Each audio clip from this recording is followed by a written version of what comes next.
talking to Sorsby yesterday. He's like, man, we're going to be in the indoor throwing all the time. It's going to be absolutely incredible. It's an absolute game changer for us. Welcome into From the 513. Have an opportunity today to talk to the quarterback coach at the University of Cincinnati, Coach Pete Thomas. What I think is unique in this profession is quarterback coach who's played the quarterback position before. So from going to sitting in the meetings, watching everything on the board, to now leading those meetings and coaching on the field, how much do you take from your playing days, not just the on the field style, but to incorporate what you know with these kids off the field as well? Yeah, a ton. You know, I kind of had a unique career and played for a lot of different coaches, and I was able to take things I liked and didn't like from each coach and kind of shape how I want to be as a coach. But definitely my playing career kind of shaped how I coach, how I interact, how I treat with the guys. Did you see yourself when you were playing that you were going to eventually get into the coaching side of things? I did. I always wanted to be a coach. Couldn't really see myself doing a normal 9-to-5 job, and I love being around the guys. I love the competition. I love the day in and day out, being with them, being around them, and yeah, I always want to coach. You get to come in, and I'm sure it's a whirlwind as you're coaching at the University of Cincinnati. Now being able to get comfortable here, the rest of the city as well. How are you enjoying the city of Cincinnati? Love the city of Cincinnati. It's an awesome city, not too big, not too small. A lot of stuff to do. You got the Bengals, you got the Reds, you got a lot of good food. It's a city, but it's still a college atmosphere here at Nippert Stadium. The basketball games and the people in the city really, really care about Bearcat football, Bearcat basketball, and it's an awesome city to live in and go to school here. How much about the city aspect and the unique style of campus and Nippert Stadium went into the decision of why to choose a place like Cincinnati to continue the career? Well, as you know, coaching, you kind of follow a coach, and when Coach Satterfield called me and got the job here and offered me the job, it was a no-brainer. Number one, to follow Coach Sat, but two, trust him that he's going to go to a school that has, complete alignment and gives you an opportunity to win. And you definitely have that here at Cincinnati. Obviously, I've known about Cincinnati a long time. Kind of grew up watching U2, watching the Sugar Bowl, knew the history, and it's just an awesome place to work in, awesome place to live in, and really, really excited to be here. You mentioned the unique style of not seeing yourself doing a 9-to-5. That's certainly not what football is. Right, so right. You play in that life, so you make the transition and now coach in that life. Was there any one particular moment during your time playing that maybe inspired you to want to get into coaching? I wouldn't say one specific instance. I just, growing up in high school and college and kind of seeing how those coaches get to interact with younger people every day. That was one thing I really wanted to do.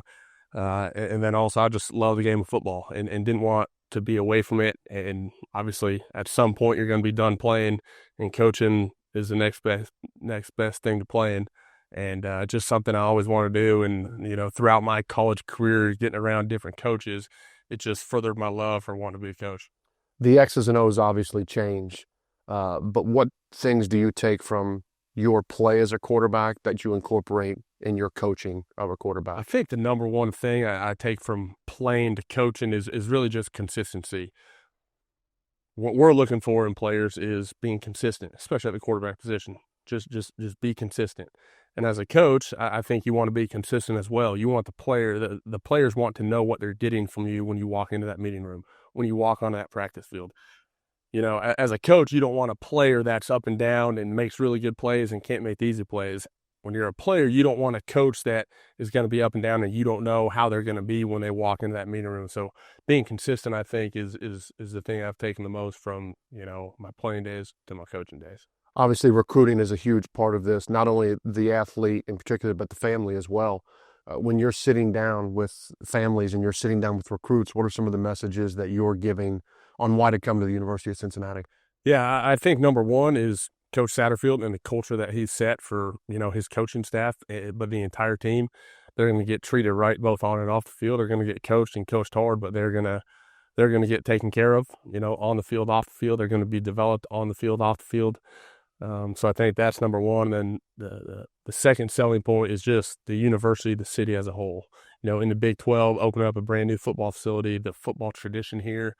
And I think those two things combined are a big selling point for us here.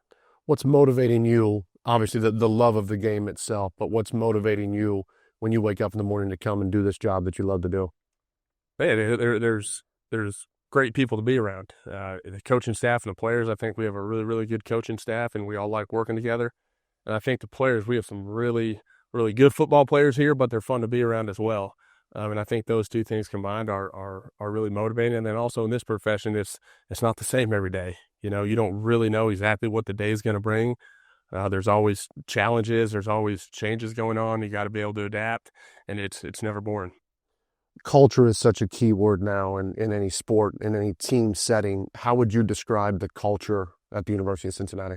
Man, I think it's a player-led program, which I think is really important. Some of the best teams I've been on or around are led by the players and led by the team captains. And I think the players and the coaches are all pulling in the same direction, which is really, really important for a football program, a coaching staff, and the players in that locker room. Take me inside a quarterback meeting, day one. What are some of those pillars that you guys are leaning to as an offense, as a quarterback unit on day one? Yeah, number one, you got to be a leader. It doesn't matter if you're, a walk-on quarterback, a freshman that just got here. You play the quarterback position, and there's a standard and an expectation that we have that you have to be able to meet to play quarterback here. We don't have a lot of rules, a lot of regulations in the quarterback room. The number one thing we have is just be a quarterback. And if you don't know what that means, probably not the place for you. We don't have all these rules and expectations and guidelines. The only thing we have is be a quarterback, and you should know what that means. Got to be a leader. You got to be consistent. And I think those two things are really what we go by. Obviously, there's a baseline you need to hit, arm strength, accuracy, all that stuff. But we wouldn't bring you into that room if you can't hit that. So being a quarterback, everything that entails, leadership, consistency.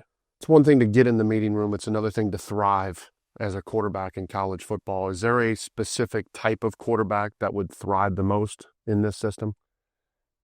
Man, that's a good question because, obviously the system has evolved, and Coach Sat's been calling plays for 20, 25 years and has had a lot of different quarterbacks. Obviously he's talked about Armani Edwards a lot, College Football Hall of Fame. He could run, he could throw, he could do it all. And we had Taylor Lamb at App State, who was, more of a just kind of your traditional pocket passing or quarterback that can move a little bit. At Louisville, we had Malik Cunningham that was the best athlete on the field. And then here we got Sorsby that can do a little bit of both, So we're going to do what the quarterback does well, and we'd be dumb not to. Obviously, we have the system that we believe in, but we're going to do what the quarterback what we're going to do what the quarterback does well. Nowadays, part of that is being able to move a little bit. You don't have to run a 4.5, but you got to be able to move a little bit, and accuracy. I mean, as you know, I think being accurate is the most important thing. You can't only throw the ball 35 yards down the field, but arm strength, it is what it is. But accuracy, being able to make plays, I think are the things that we're really focusing on.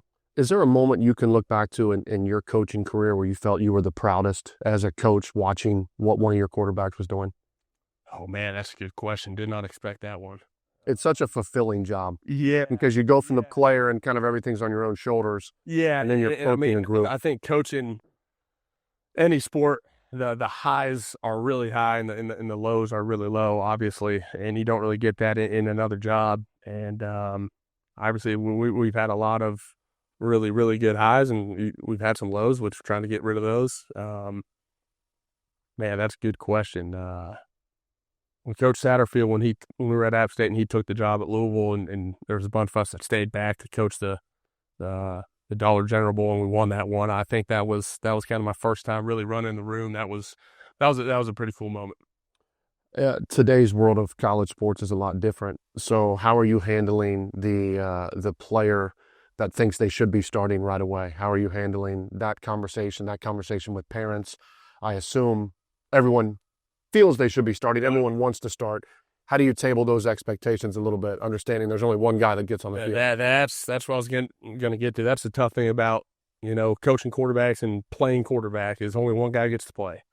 And I think as this thing gets going, just what I've found that works the best is you got to be honest with them.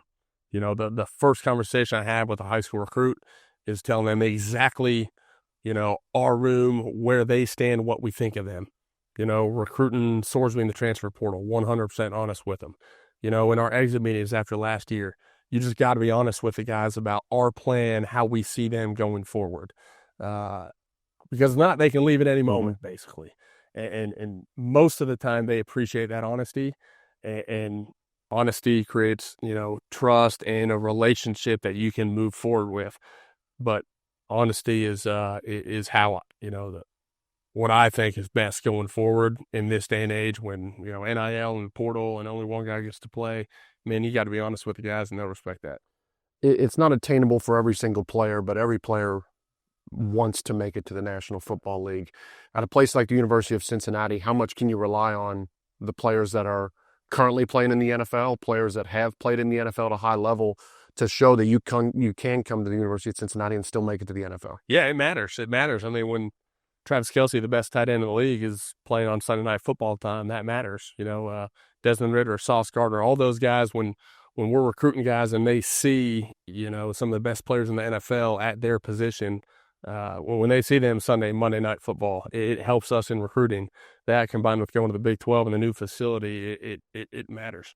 When you think about your offense coming up this season, what does the offense need to do to achieve that next step and reach those goals you guys want to get to?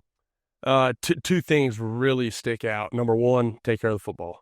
The games we lost last year, for the most part, we turned the ball over. And it's hard to win nowadays when you're turning the ball over and giving the other team extra possessions. And then number two, we got to be more explosive. We got to be able to score from far. It's hard to put, 5 drives together that are 10, 12, 14 plays. Defensive coaches get paid too, so we got to be able to score from far, find ways to get the ball into our playmakers' hands, these new receivers we have, and let them go to work. You and I were speaking before. I was drawing back to my time under Brian Kelly. Yep. Year one in a system versus year two in a system, and just the speed of the game and how much it slowed down. And he used the term getting the keys to the car, which is kind of what I got in year two. Yep. You guys get one of the best dual threat quarterbacks in the country back for year two. How much do you expect the offense to evolve and slow down for Brennan Sorsby this year? Yeah, I think we'll take a big jump as an offense for a lot of reasons, and obviously he's a main part of that. The jump from year one to year two is massive, like we were talking about. Last spring, he's just worried about himself, being able to call the right play. What's my read? What do I do? Not forgetting the shift, not forgetting the motion. This spring, he was just out there playing, not thinking, just playing ball, executing, trusting what he sees. And I think him being able to do that and bring other people along with him is huge for us, him specifically as an offense and as a team. You got a running back coming back that was 7.5 yards per carry, 4 touchdowns at 55 yards or more. Offensive lineman coming back, and then you land a huge offensive lineman out of the portal. You bring back one of, if not the top tight end in the country. How important was it to get some playmakers on the outside to add to a complete offense? Yeah, it was absolutely huge. Obviously we brought back, the core that we needed to, Evan Pryor, Sorsby, Royer, Gavin Gerhardt, some of those other O-linemen. And then we think we hit on some guys that we filled in, the receiver room, some of those other running backs, like you said, some of the linemen.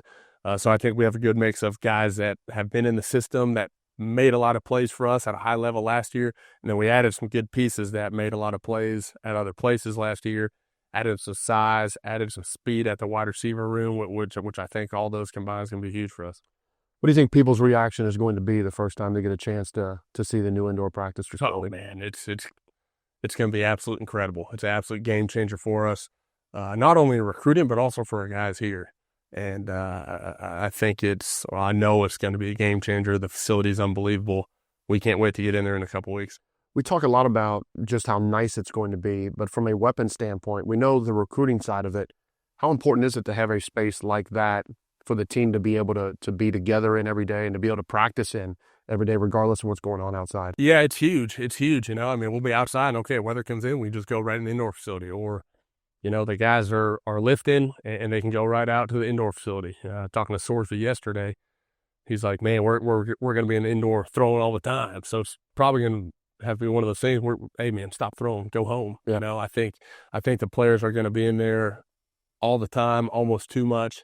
But us all being right there, you know, instead of, you know, them being on the basement floor and we're on floor 7, you know, it's one flight of stairs. They'll be up in our office all the time, the players' lounge, the locker room. And it just kind of it levels the playing field with our competition that we're facing. Finally, you know the history here at the University of Cincinnati and what you're trying to get back to, just on a personal level. What's it mean to you to be able to be a part of the Cincinnati football program? Man, it's incredible, like you're saying. You know, I mean, just speaking from, you know, the quarterback position and all those guys that have played, you know, the previous 10 to 15, 20 years, there's a really, really good lineage of quarterbacks, you know, and we want to continue that going with Sorsby, you know, year 2, and I think we're on the right track. But then just Cincinnati football in general, you know, I think back to the Big East days, watching you guys, you know, playing ranked matchups. That's what we want to get back to, and that's what we're working to, and I think we'll get back to. Coach, we appreciate it. Yeah, Thank you. appreciate it, man.